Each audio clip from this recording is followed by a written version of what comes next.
지난해 화두는 단연 전 세계를 휩쓴 인플레이션이었습니다. 한동안 잊고 지냈던 인플레이션이 다시 도래하면서 통화당국은 단기간에 금리를 급격히 올리고 시중에 풀린 자금을 회수하기에 바빴습니다. 최근 미국 중앙은행인 연준이 기준금리 추가 인상이 필요하다는 입장을 내놓으며 올해에도 이러한 통화 긴축 흐름은 이어질 것으로 예상됩니다. 인플레이션은 총수요가 증가하거나 총공급이 감소할 때 발생합니다. 총수요가 증가해 인플레이션이 발생하는 경우 취업자 수가 증가하고 실질 경제 성장률이 증가하는 등 실물 지표가 개선됩니다. 반면 총공급 위축으로 인플레이션이 발생하는 경우 취업자 수 감소와 실질 경제 성장률 하락 등 실물 지표 둔화가 수반됩니다. 여기서 주목할 점은 총수요 측 요인에 의한 인플레이션입니다. 이를 위해서는 총수요에 대한 보다 명확한 이해가 필요합니다. 총수요는 소비와 투자, 정부 구매와 순수출의 합으로 정부가 경기 조절을 위해 의도적으로 늘리거나 줄일 수 있습니다. 가령 경기 불황기에 금리 인하와 통화 공급 증가 또는 재정 지출 확대를 통해 총수요를 늘릴 수 있습니다. 이렇게 늘어난 총수요는 고용과 총생산 증가에 도움이 돼 경제가 심각한 불황에 빠지는 것을 막을 수 있습니다. 혹시 고용과 소득이 늘면서 발생하는 인플레이션, 즉 총수요 증가에 따른 물가 상승은 좋은 인플레이션인가 궁금할 수 있습니다. 경제의 실물 지표 개선이 동반되는 물가 상승이니 그렇게 보이지만 장기적 관점에서는 그렇지 않습니다. 결국 사람들의 기대 인플레이션을 높여 장기적으로 인건비 인상과 같은 비용 인상을 불러오기 때문입니다. 인위적으로 총수요를 늘려 경기를 부양하는 정책은 단기에는 고용과 총생산 등 경제의 실물 지표 개선이 동반되는 물가 상승이 일어납니다. 그러나 장기에는 고용과 총생산, 소득과 같은 실질 변수에 별다른 영향을 미치지 못하게 됩니다. 즉, 경제부양 정책은 장기의 명목임금과 물가, 명목금리 등 경제의 명목지표만 상승시킵니다. 이를 화폐의 중립성이라고 합니다. 물론 지금의 인플레이션은 러시아 우크라이나 전쟁 이후 에너지와 식량 가격 상승에 의한 것도 있지만 이것만으로는 충분히 설명되지 않습니다. 총수요 진작에 의한 경기 부양을 인위적으로 꾀하는 경우 시중에 유통되는 돈이 늘어나게 됩니다. 시중에 돈이 늘어나면 물가는 어떻게 될까요? 이에 관한 가장 쉽고 직관적인 관계를 묘사하는 것이 통화량과 통화 유통 속도의 곱은 곧 물가와 재화 및 서비스의 거래량의 곱과 같다는 화폐 수량 방정식입니다. 이 이론에 따르면 돈이 흔해지면 물건이 상대적으로 귀해지므로 물가가 상승하고 반대로 돈이 귀해지면 물건이 상대적으로 흔해지므로 물가가 하락합니다. 물가는 곧 돈으로 거래하는 재화와 서비스의 평균적인 가격, 즉 물건의 값을 나타내기 때문입니다. 이처럼 정부의 지속적이고 과도한 통화 공급 증가는 장기적으로 물가와 통화 가치 안정을 해치는 부작용이 있습니다. 하지만 그렇다고 해서 경기 불황에 정부가 손 놓고 보고만 있을 수도 없는 노릇입니다. 따라서 밀튼 프리드먼과 같은 경제학자는 정부의 재량에 통화 공급을 맡기지 말고 일정한 규칙을 정하고 이에 따를 것을 주문했습니다. 이른바 K% 룰로 불리는 통화 준칙주의입니다. 지난 2년간 시중에 풀린 돈, 즉 팬데믹 머니가 부동산, 주식 등 자산 가격을 무섭게 올려놓은 것을 상기하면 인플레이션은 언제 어디서나 화폐적 현상이라는 밀튼 프리드먼의 주장은 여전히 유효한 듯합니다.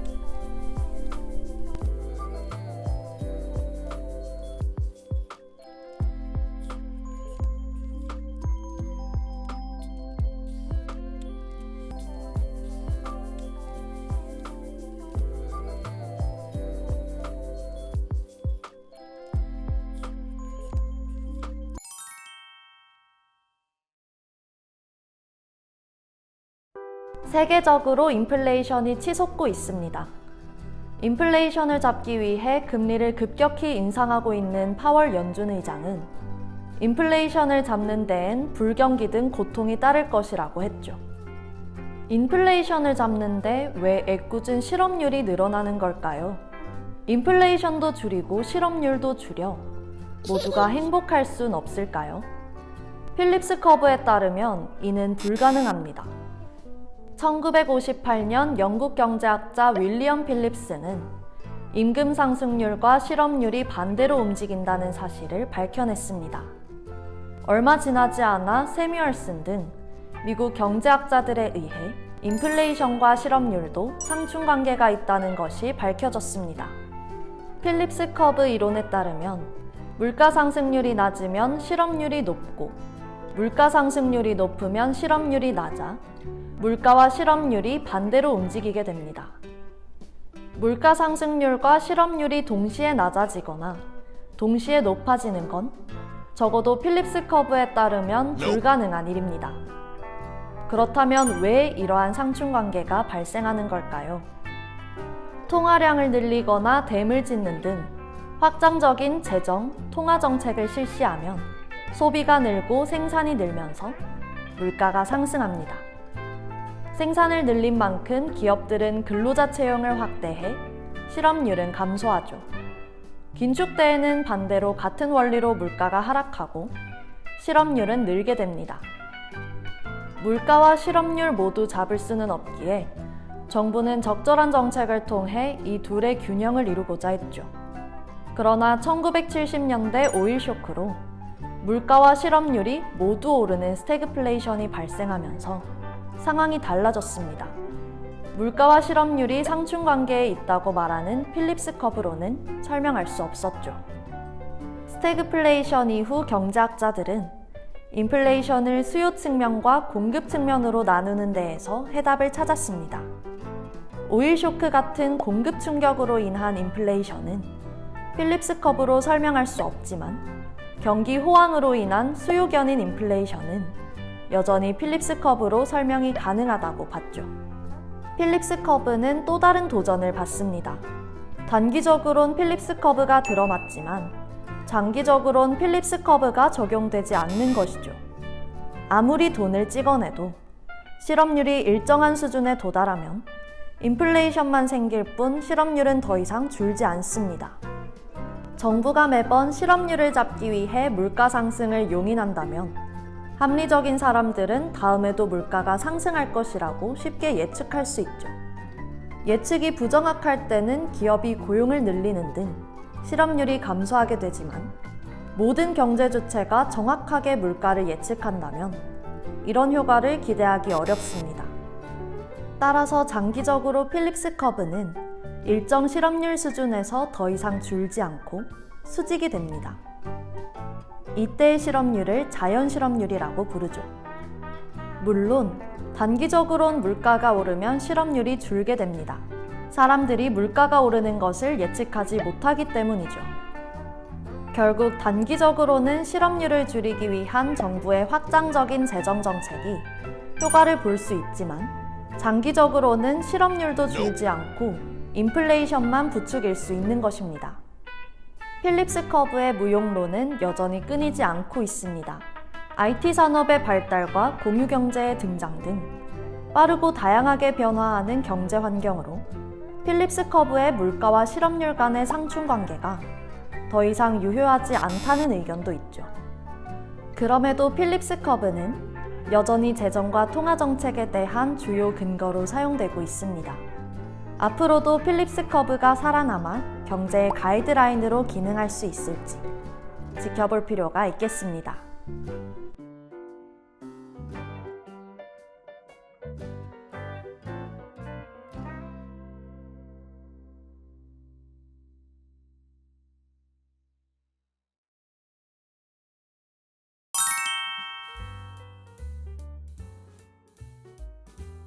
경영자는 조직 구성원들이 조직을 위해 헌신하기를 바랍니다. 조직 구성원들을 열심히 일하게 하는 요인에는 무엇이 있을까요? 허츠버그는 2요인 이론을 통해 동기부여의 요인을 밝혔습니다. 허츠버그는 미국 피츠버그시에 근무하는 203명의 회계사와 기술자들을 대상으로 면접 조사를 실시했습니다. 연구 결과 조직 구성원을 불만족하게 하는 요인과 만족하게 하는 요인이 다르다는 것을 밝혔습니다. 기존에는 만족의 반대를 불만족이라고 보았지만 허츠버그는 만족과 불만족을 완전히 다른 차원으로 구분했습니다. 만족의 반대는 만족의 감소이고 불만족의 반대는 불만족의 해소라고 본 것이죠. 조직 구성원들이 직무에 불만족하게 하는 요인을 위생 요인이라고 합니다. 위생 요인에는 근무 환경, 직장 내 인간관계, 급여 등이 있습니다. 주로 일하는 환경적 특성과 관련된 요소들이죠. 위생 요인이 충족되지 않으면 불만족하게 되지만 위생 요인들이 충족된다고 해서 더 동기부여가 되지는 않습니다. 반면 직무에 만족하게 하는 요인을 동기 요인이라고 합니다. 동기 요인에는 성취, 인정, 책임감 등이 있습니다. 주로 직무와 직접 관련된 내재적 요소들이죠. 동기 요인들이 충족되면 조직 구성원은 더 직무에 만족하며 동기부여됩니다.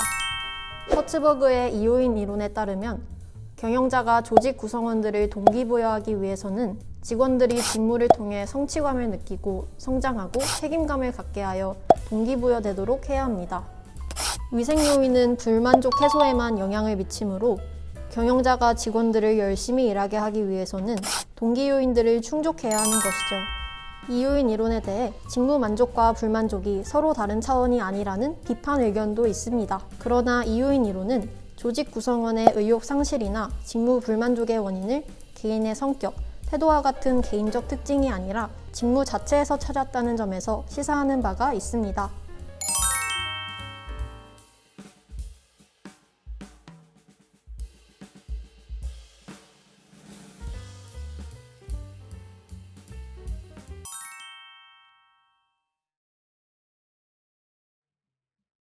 환율 이론에서 자주 등장하는 빅맥 지수는 각 국가 화폐의 구매력을 비교하는 지표입니다. 빅맥 지수는 일물일가의 법칙과 구매력 평가 이론에 기반하고 있는데요. 일물일가의 법칙이란 동일한 물건은 어디에서든 동일한 가격에 판매되어야 한다는 것입니다. 한 가게에서 콜라 한 캔 가격이 1,000원인데 옆 가게에서 900원에 판매된다면 아무도 1,000원의 콜라를 구매하지 않을 것입니다. 결국 두 가게의 콜라 한 캔 가격이 같아져야 합니다. 구매력 평가는 일물일가를 더욱 확장한 것인데요. 물건이 비용 제약 없이 이동 가능하다면 일물일가의 법칙은 국경을 넘어서도 적용될 것입니다.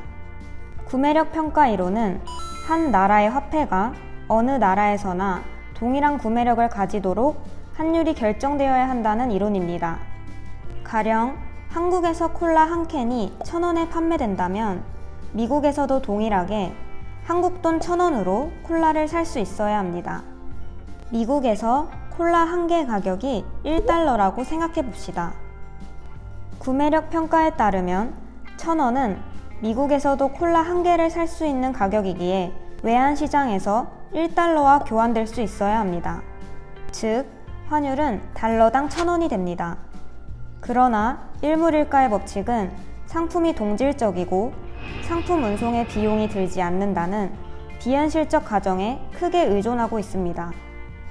또한 구매력 평가 환율을 계산하기 위해서는 단순히 한 상품이 아니라 다양한 상품 꾸러미 가격을 조사해야 하므로 쉬운 일이 아닙니다.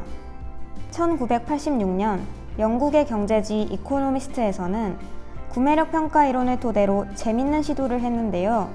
당시 전 세계적으로 가맹점을 가진 맥도날드의 햄버거, 빅맥이 세계 어디서나 동질적인 품질로 판매된다는 점에 착안한 것입니다. 3개국의 환율과 빅맥 가격을 이용해 빅맥 지수를 계산해 봅시다. 빅맥 현지 가격을 미국 가격인 5달러로 나누면 구매력 평가 이론이 시사하는 환율을 구할 수 있습니다. 한국처럼 실제 외환시장 환율이 구매력 평가 환율보다 높은 경우 원화는 과소평가된 상태로 해석될 수 있습니다. 종종 시장 환율을 적용해 달러로 환산한 빅맥 가격을 빅맥 지수로 부르는 경우도 있습니다. 이 경우 일물일가의 법칙이 현실에서 얼마나 위배되는지 알 수 있는데요. 빅맥 가격이 높을수록 물가 수준이 높은 국가로 생각할 수 있습니다. 빅맥 가격은 국가별로 상이한 재료 조달비 및 외식시장 경쟁 정도에 따라 영향을 받을 수 있습니다. 또 인건비의 차이가 반영되어 선진국일수록 가격이 높게 나타나는 경향이 있습니다. 수많은 상품 교역에 사용되는 환율의 적정성을 단 한 가지 상품을 이용해서 평가하기에는 무리가 있습니다. 그렇지만 빅맥 지수는 환율 이론을 쉽게 이해하는 사례로 널리 인용되고 있습니다.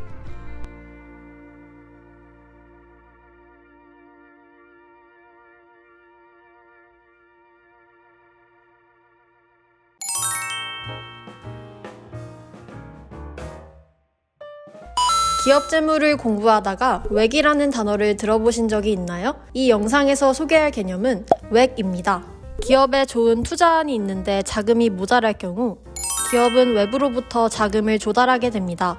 가장 대표적인 자금 조달 수단은 주식과 채권입니다. 기업이 발행한 주식을 매수한 사람을 주주, 채권을 매수한 사람을 채권자라고 합니다. 기업은 채권을 발행할 때 이자 지급 시기와 만기를 정합니다. 만약 기업이 채권자에게 약속한 날짜에 이자를 지급하지 않으면 디폴트 상태에 빠지게 됩니다. 이자 지급은 기업의 의무이기 때문입니다. 따라서 기업이 은행을 통해서 돈을 빌리거나 채권을 발행해서 조달한 자금은 반드시 갚아야 되는 남의 돈이라는 의미에서 타인 자본이라고 합니다. 하지만 주주는 입장이 다릅니다. 기업이 투자를 통해 수익을 얻어도 주주에게 반드시 배당을 해야 하는 것은 아닙니다. 주주가 기업이 발행한 주식을 매수한다는 것은 기업의 성장 잠재력에 투자한다는 것을 의미합니다. 이때 투자자는 배당 수익과 시세 차익을 기대할 수 있습니다. 기업이 투자를 통해 얻은 수익을 다시 재투자해서 더 많은 가치를 창출한다면 기업 가치는 높아지게 되고 이에 주가가 상승해서 투자자들이 시세 차익을 얻는 구조입니다. 주주는 투자한 주식수만큼 배당을 받을 권리를 가집니다. 이때 권리라고 하는 것은 기업 입장에서 배당을 지급하는 것이 의무사항이 아니라는 뜻입니다. 기업이 발행한 주식을 매수하는 것은 주주가 기업에 자본을 출자한 것으로 기업 입장에서는 원금을 상환하지 않아도 됩니다. 따라서 주주 자본으로 조달한 돈은 기업 입장에서는 돌려주지 않아도 되는 내 돈이라는 의미에서 자기 자본이라고 부릅니다. 자기 자본 비용은 자기 자본을 제공하는 자에게 지불하는 대가로 주주들이 기업에 자금을 제공하면서 기대하는 수익률을 말합니다. 채권의 이자처럼 명시적인 비용이 아닌 기대 수익률을 자기 자본 비용으로 사용하는 이유가 무엇일까요? 이는 주주들이 자금을 기업에 투자함으로써 다른 투자 상품에 투자할 기회를 잃게 된 기회비용을 반영하기 때문입니다. 기업 입장에서는 기업이 조달한 자기 자본의 가치를 유지하기 위해 최소한으로 벌어들여야 하는 수익률을 의미합니다. 자기 자본에 대한 기대 수익률은 자본 자산 가격 결정 모형으로 계산할 수 있습니다. 웩은 타인 자본과 자기 자본의 구성 비율로 가중평균해서 계산한 자본 비용을 말합니다. 여기서 한 가지 주의할 점은 그림의 식에서 타인 자본 비용이 세전을 의미한다는 것입니다. 이자 비용은 법인세를 계산하기 위한 이익에서 차감되어 절세 효과를 고려할 경우 타인 자본은 명목상으로 지급되는 비용보다 작아지기 때문입니다. 따라서 1- 법인세율을 곱해줌으로써 기업이 실제 부담하는 타인 자본 비용을 적용할 수 있게 됩니다. 이와 같이 부채로 자금을 조달했을 때 세금이 절약되는 효과를 이자 비용의 감세 효과, 텍스 쉴드 이펙트라고 합니다.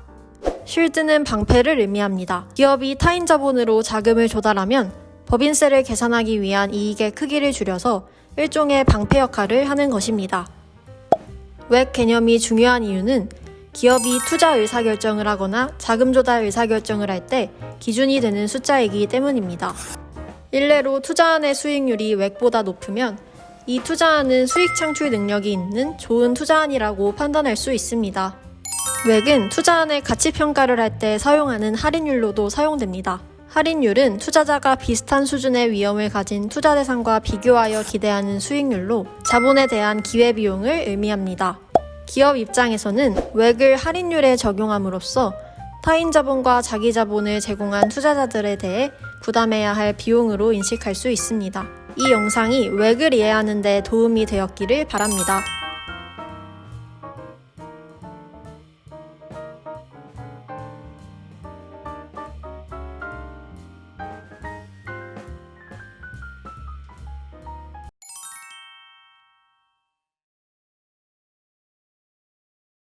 올해 우리나라를 비롯한 주요국은 물가 안정을 위해 고강도 통화긴축 정책을 시행하고 있습니다.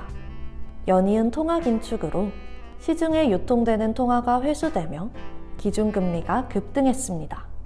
이에 은행채 금리와 예금 및 대출금리, 그리고 주택담보대출 금리가 급상승했죠.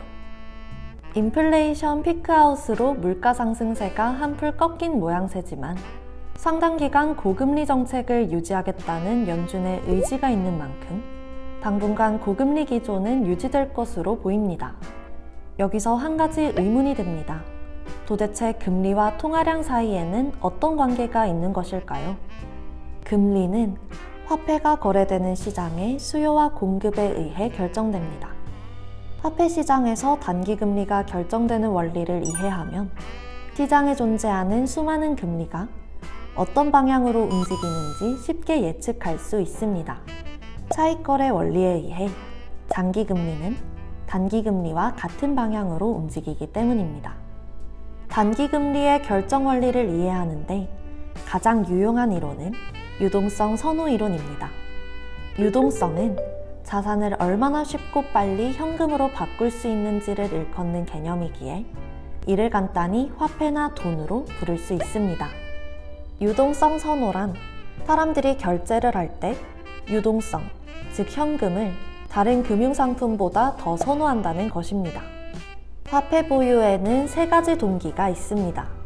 이 중 투기적 동기에 따라 사람들은 현금 보유를 줄이거나 늘릴 수 있습니다.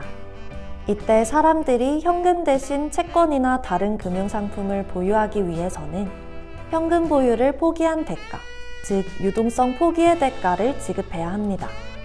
그 대가가 바로 금융상품의 수익률, 즉 시장금리입니다. 따라서 시장금리가 상승하면 화폐 보유의 대가가 커지므로 화폐 수요가 감소하고 시장금리가 하락하면 화폐 보유의 대가가 작아지므로 화폐 수요가 증가합니다. 한편 화폐 공급은 발권력을 독점하고 있는 중앙은행에 의해 결정됩니다. 만약 중앙은행이 국공채 매입이나 재할인율 인하 또는 지급준비율 인하를 통해 화폐 시장의 현금 통화 공급을 늘리면 시중 통화량이 늘어나게 됩니다. 한편 시장금리가 0에 가까운 초저금리 상황에서 사람들은 미래의 채권 수익률이 오를 것으로 예상해 채권 보유를 극단적으로 줄이고 화폐 보유를 무한정 늘리려는 성향이 나타날 수 있습니다. 이는 현재 시장금리가 너무 낮아 채권을 보유하는 것이 별달리 이득될 것이 없고 향후 채권의 시장금리가 높아질 가능성이 크므로 미래의 채권을 사기 위해 현금을 확보하길 원하기 때문입니다.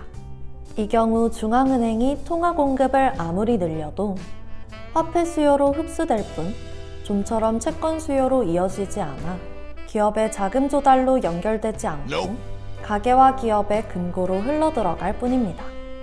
즉 화폐가 투자 재원으로 쓰이지 못하는 것입니다. 이를 두고 유동성 함정에 빠졌다고 합니다.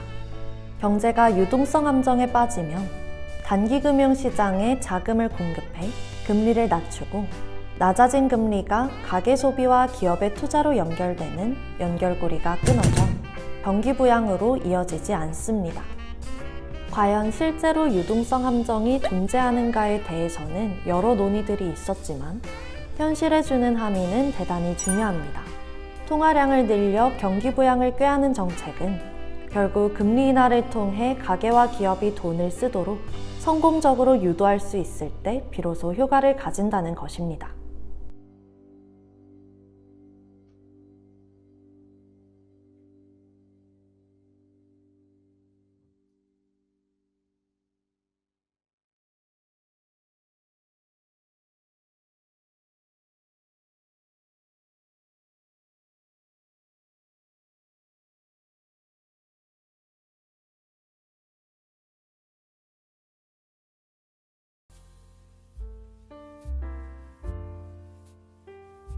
동기부여는 움직이다를 뜻하는 라틴어에서 파생된 단어로 인간의 행동을 발생시키고 계속 행동하도록 하는 것을 말합니다.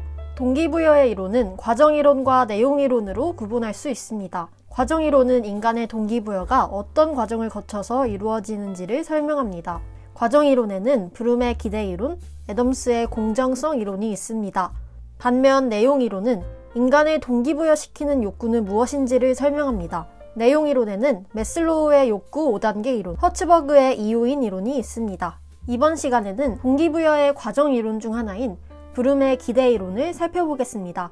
브룸은 동기부여의 과정에 대해 개인의 노력이 성과로 이어진 후 성과에 대한 보상을 받게 되고 그 보상이 개인에게 의미가 있을 때 개인이 동기부여된다고 보았습니다. 개인의 동기부여는 행동과 보상에 대한 개인의 지각에 의존한다고 본 것이죠. 브룸의 기대 이론을 구성하는 요소에는 기대, 수단성, 유의성이 있습니다. 먼저 기대란 개인이 노력하면 성과를 얻게 될 것이라고 믿는 정도를 말합니다. 수단성이란 성과를 달성하면 보상이 주어질 것이라고 믿을 수 있는 정도를 뜻합니다. 이는 조직에 대한 신뢰가 높을수록 높아지게 됩니다. 유의성은 주어진 보상이 개인에게 의미가 있는 정도입니다. 개인이 좋아하는 보상이 주어질수록 유의성은 높아집니다. 기대, 수단성, 그리고 유의성은 곱함수로 나타내기 때문에 셋 중 하나라도 0이 되면 동기부여가 되지 않습니다. 기대, 수단성, 유의성 모두 높은 값일 때 동기부여가 됩니다. 노력이 성과로 이어질 것이라는 기대가 크지 않거나 성과에 대한 보상이 제대로 이루어지지 않는다고 지각하면 동기부여가 잘 안 되는 것입니다. 기대이론은 개인이 여러 가지 행동 대안에 대해 기대, 수단성, 유의성을 판단하고 그 중에서 가장 동기부여가 높은 수준의 행동을 한다고 보고 있습니다. 브룸의 기대이론은 조직이 구성원에게 요구하는 성과를 구체적으로 알려주어야 기대감이 높아진다는 점을 시사합니다. 또한 성과 달성 시 제공되는 보상이 일관성이 있어야 수단성이 높아지며 조직이 각 구성원이 원하는 보상을 제공해야 유의성이 높아집니다. 그러나 브룸의 기대이론에 대한 비판적인 의견도 있습니다. 브룸은 합리적인 인간을 가정하여 인간이 여러 가지 행동 대안에 대해 기대, 수단성, 유의성을 판단하고 그 중에서 가장 높은 수준의 행동을 추구한다고 전제합니다. 그러나 인간이 항상 합리적으로 생각하고 행동하지는 않습니다. 기대이론의 기대, 수단성, 유의성의 정보를 고려하지 못하고 행동할 가능성이 있는 것입니다.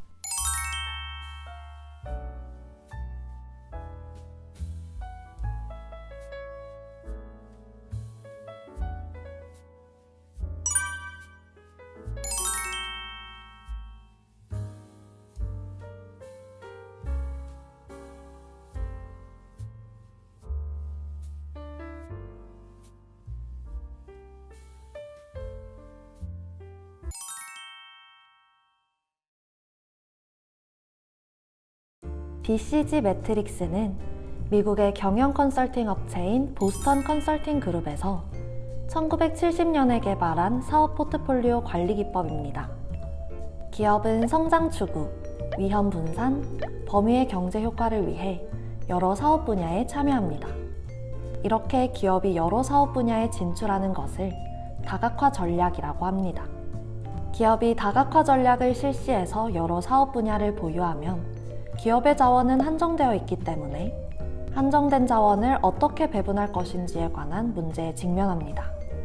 BCG 매트릭스는 한정된 자원을 가진 기업이 여러 사업들 중에서 어떤 사업에 투자하고 유지하고 철수할 것인지에 대한 의사결정에 도움을 주기 위해 개발되었습니다. BCG 매트릭스는 시장 성장률과 상대적 시장 점유율을 기준으로 물음표, 스타, 캐시카우, 개의 4개의 영역으로 구분합니다. 시장 성장률은 시장의 매력도를 나타냅니다. 급격히 성장하는 시장에서는 기업이 생산을 증가시켜서 높은 이윤을 얻을 수 있지만 수요가 정체된 산업에서는 유휴설비의 존재로 인해 수익률이 하락합니다. 시장 성장률이 높은 사업은 시설 투자, 연구개발, 광고 등으로 인해 지속적인 투자 자금이 많이 필요합니다. 상대적 시장 점유율은 산업에서 1위 기업의 시장 점유율 대비 자사가 차지하는 시장 점유율을 말합니다. 상대적 시장 점유율은 해당 사업에서의 경쟁 우위를 나타냅니다. 상대적 시장 점유율이 높은 사업에서는 규모의 경제 효과로 인해 다른 기업에 비해 수익이 높을 가능성이 큽니다. 물음표는 시장 성장률이 높아 투자 자금이 많이 소요되지만 상대적 시장 점유율이 낮아 수익이 적게 발생하는 영역입니다. 물음표는 선별적인 투자가 필요한 사업으로 육성 또는 철수가 필요한 사업입니다. 단은 시장 성장률이 높아 투자 자금이 많이 소요되지만 상대적 시장 점유율도 높아 수익이 많이 발생하는 영역입니다. 스타는 지속적인 투자와 육성이 필요한 사업입니다. 캐시카우는 시장 성장률이 낮아 투자 자금은 적게 소요되지만 상대적 시장 점유율이 높아 수익을 많이 발생시키는 영역이며 현금 흐름도 높고 안정적입니다. 캐시카우는 현재 상태를 유지하거나 캐시카우에서 창출된 수익을 물음표나 스타로 재투자하는 전략이 필요한 사업입니다. 개는 시장 성장률도 낮고 상대적 시장 점유율도 낮은 사업입니다. 개는 수익이나 현금 흐름을 기대하기 어려우므로 사업의 축소 또는 철수가 필요한 사업입니다. BCG 매트릭스는 기업의 사업 포트폴리오에서 자금을 창출하고 투자를 하는 데 있어서 균형을 이룬 포트폴리오를 유지하도록 다양한 사업 단위에 대한 전략이 설계되어야 함을 강조합니다. BCG 매트릭스에서 이상적인 자금 흐름은 캐시카우에서 창출된 현금을 물음표에 투자하여 스타로 육성하고 스타에서 시장 성장률이 감소하면 캐시카우로 이동하는 것입니다. BCG 매트릭스는 시장 성장률과 상대적 시장 점유율을 기준으로 2차원의 공간에 여러 사업을 나타낼 수 있어서 사업 포트폴리오를 쉽게 관리할 수 있다는 장점이 있지만 복잡한 사업을 지나치게 단순화했다는 비판도 있습니다.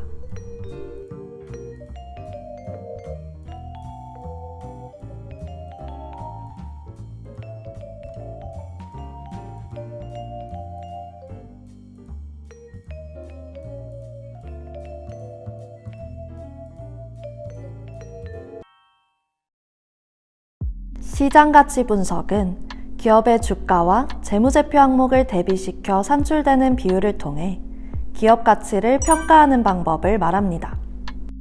기업 가치는 장부 가치와 시장 가치로 구분할 수 있습니다.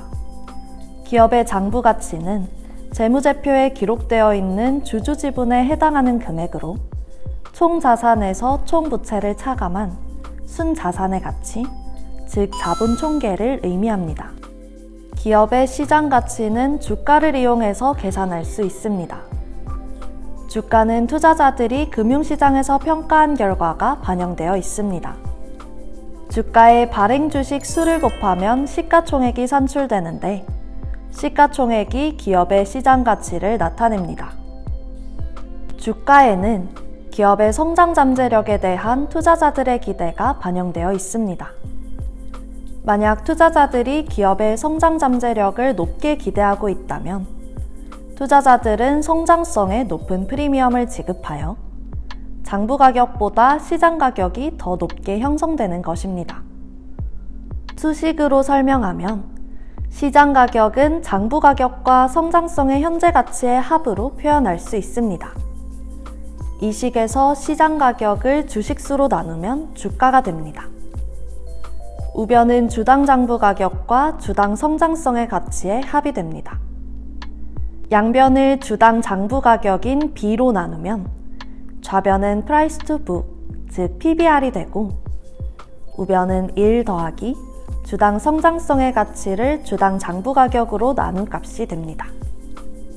PBR이 1보다 크다는 것은 기업의 장부 가치보다 예상되는 미래 투자의 현재 가치를 더 높게 평가하고 있기 때문에 주가가 높은 수준에서 형성되고 있다는 것을 의미합니다.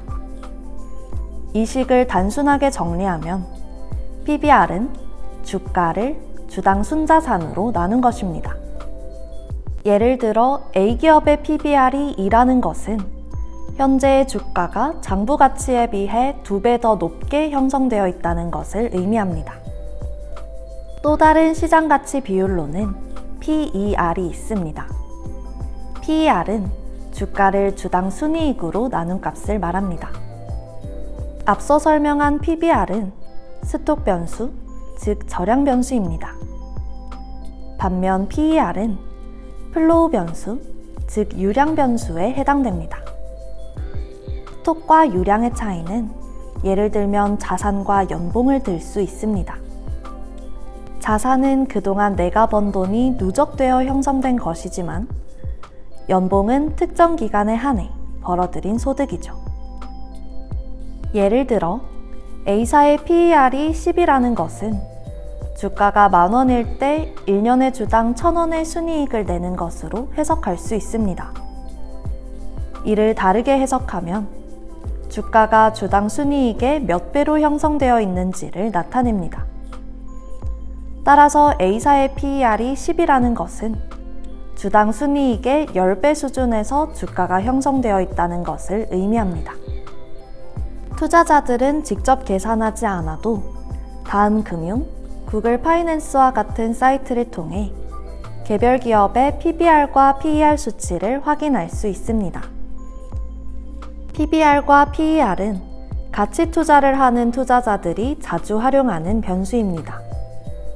가치 투자는 저평가된 기업의 주식을 사서 적정 가치에 이를 때까지 보유해 초과 수익률을 얻는 전략입니다. 예를 들어 PBR이 낮은 주식을 매입하는 전략이 있습니다. 이 전략은 기업의 성장성에 높은 프리미엄이 붙은 기업을 투자 대상에서 제외하고 저성장기에 접어들어 실제 가치보다 낮은 가격에 거래되는 기업의 주식을 사는 전략입니다. 가치 투자자들은 동종 산업에 속하는 다른 기업들과 비교했을 때 기업의 장부 가치가 시장 가치보다 더 큰 기업을 가치주로 분류합니다.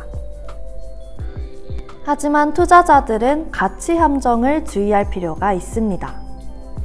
가치 함정이란 특정 기업 주식의 PBR이 낮다는 이유로 저평가된 주식으로 잘못 인식되는 걸 말합니다. 이 경우 주가가 오르지 않아 기대했던 투자 기간보다 더 오래 보유하게 되는 위험이 존재합니다. 언제나 초과 수익률을 얻을 수 있는 절대 전략은 없기 때문에 투자자들은 주식 투자 시에 현명한 판단이 필요합니다.